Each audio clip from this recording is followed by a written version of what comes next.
digital money in China. What is China's digital money?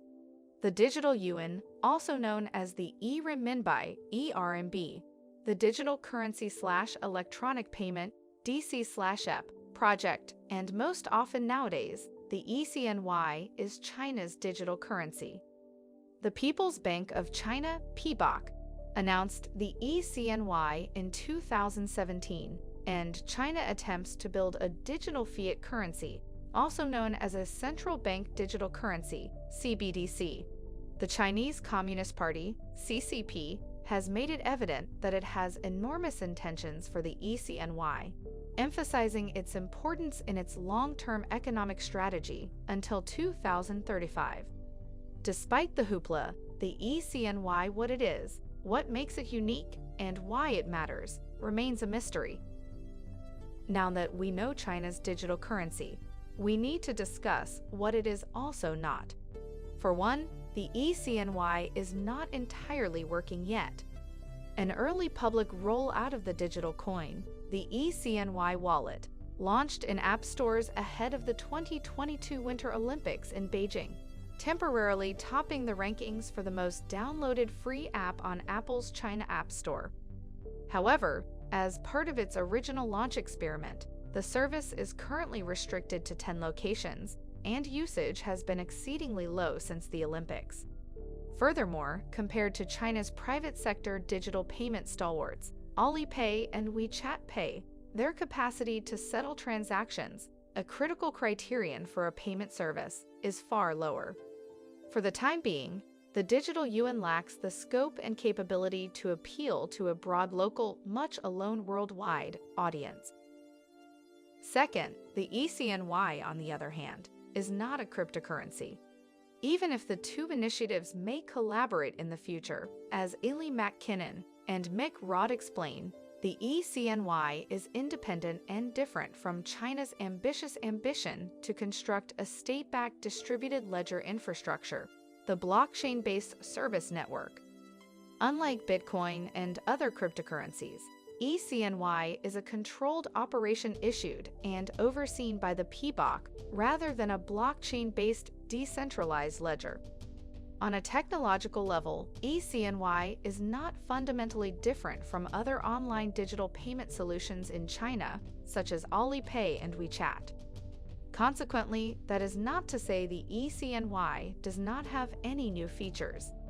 The e-designers CNY are designing systems that offer to conceal user identities in some settings, while also enabling law enforcement and security agencies access when they want it, as Illy McKinnon explains in a lexicon page on controllable anonymity. According to the PBOC's patent trial, the e-CNY might one day play a role in the Chinese cryptocurrency market, possibly functioning as the only stable coin for Chinese cryptocurrencies. However, given China's complete prohibition on cryptocurrency trade and mining, such a scenario seems unlikely. Finally, the e-CNY is still not part of a coordinated campaign to internationalize the renminbi. The PBOC's efforts to promote the e-CNY have a strong international focus, with athletes and foreign visitors being encouraged to use the e-CNY wallet during the 2022 Olympics. According to international experts, the e-CNY might be a risky attempt to threaten the dollar's dominance in banking and trade. However, given China's broader capital flow situation, e-CNY is an improbable vehicle for RMB internationalization. China maintains strict capital restrictions that ensure the renminbi remains in the nation. So, what is the e-CNY, and why is it noteworthy? But before we continue, go ahead and click the subscribe and like buttons. It takes a lot to make these videos. Your small actions tell YouTube to keep promoting our videos. Also, tell us in the comment section what your thoughts are about China's digital currency. Thanks. Now back to the video. The e-CNY is a digital counterpart of the yuan, China's fiat money, RMB or CNY in the ISO standard. It is the world's first digital currency issued by a major central bank, which is somewhat technical and considerably less exciting than the hype may seem to suggest. according to Martin Chorzemba of the Peterson Institute for International Economics. Still, as Ye Fanusi of the Center for a New American Security told Mick Rod in an interview, it is unclear how users will respond as the trials continue, but the government is certainly laying the groundwork for wide scatter adoption. While a date for the eventual introduction of the digital renminbi is unknown, China's objectives in developing one are: China joined several other nations in studying digital currencies for cross-border transactions in 2021, a move in keeping with Beijing's long-term objective of increasing the yuan's comparatively modest use outside of China's domestic market. The renminbi is a distant fourth place in international payments, trailing the US dollar nearly 40% and the euro more than 35%, in sharp and disproportionate contrast to China's second-place share of world GDP, 17.9% versus 24.4%. Meanwhile, the Chinese government has long stated its goal to limit commercial banks' power and market share, and non-state-run digital payment companies, particularly Alipay, owned by Alibaba, and WeChat Pay, owned by Tencent.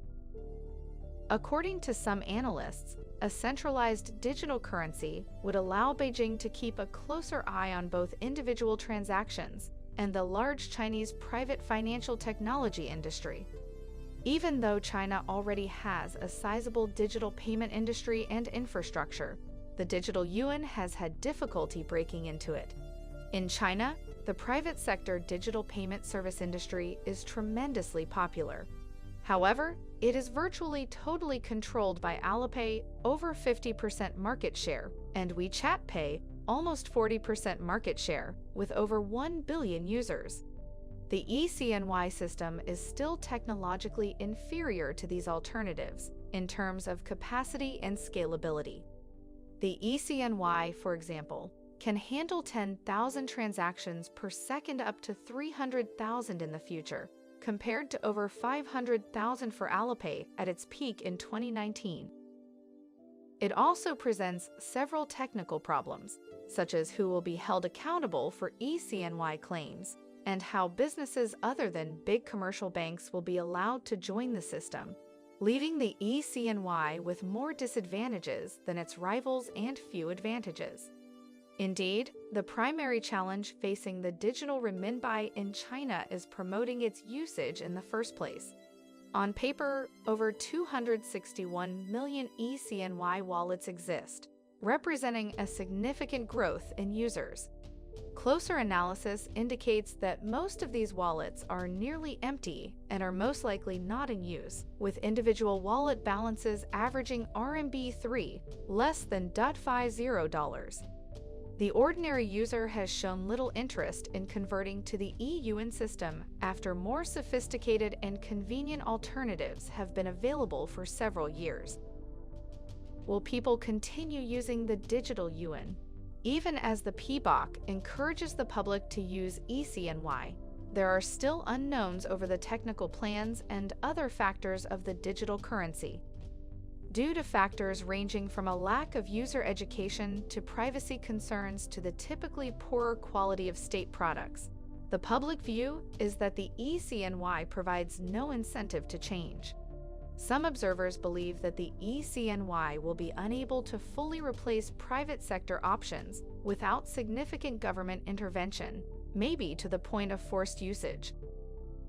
The CCP has developed its 14th five-year plan wherein it calls for a further increase in digital currency research and development, while the PBOC and local governments are organizing for the broader deployment of e-CNY. If the e-CNY has trouble establishing itself at home, it will have a far harder time establishing itself in the global financial system. Many Chinese users' misgivings are replicated and amplified by overseas observers. Western nations, in particular, are unlikely to adopt a system that may allow China to obtain real-time economic data or be used to circumvent US and EU sanctions.